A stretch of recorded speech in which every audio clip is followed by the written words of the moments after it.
শুক পাখি পরিবারের বুদ্ধিমত্তা। একবার এক গভীর জঙ্গলে এক শুক পাখির পরিবার বাস করত। বাবা মা জনে লাল রঙের সুন্দর টিয়া পাখি, আর তাদের 3টি ছানা ছিল সবুজ পালকের, টুকটুকে মুখের সদ্য উকি দেওয়া পালক। পাখিদের নাম ছিল টুনটুন, টিকটিক আর টিকলি। বাবা মা প্রতিদিন দূরে উড়ে যেত খাবার খুঁজতে, আর ছানারা বাসায় বসে থাকত। একদিন এক শেয়াল এসে গাছের নিচে ঘুরঘুর করতে লাগলো। সে বলল, এই পাখির বাসায় নিশ্চয়ই অনেক মজার ছানা আছে।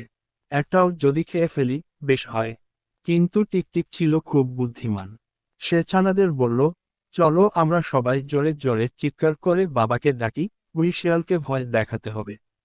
তারা সবাই একসাথে ডেকে উঠল, বাবা আসছে, বড় ডানা ঝাপটিয়ে। শিকারী সিংহ আমাদের পাহারাদার। শেয়াল ভয় পেয়ে পেছনে তাকালো, কোন সিংহ? কোথায় পাখির বাবা? তখনই এক শকুন উড়ে এলো ওপর দিয়ে। শেয়াল ভয়ে দৌড়ে পালালো। বাবা মা ফিরে এসে সব শুনে বলল, তোমাদের শুধু ডানায় বড় হয়নি, মনটাও বড় হয়েছে। সেই দিন থেকে শুক পাখির পরিবার সবার কাছে হয়ে উঠল বুদ্ধিমত্তার প্রতীক।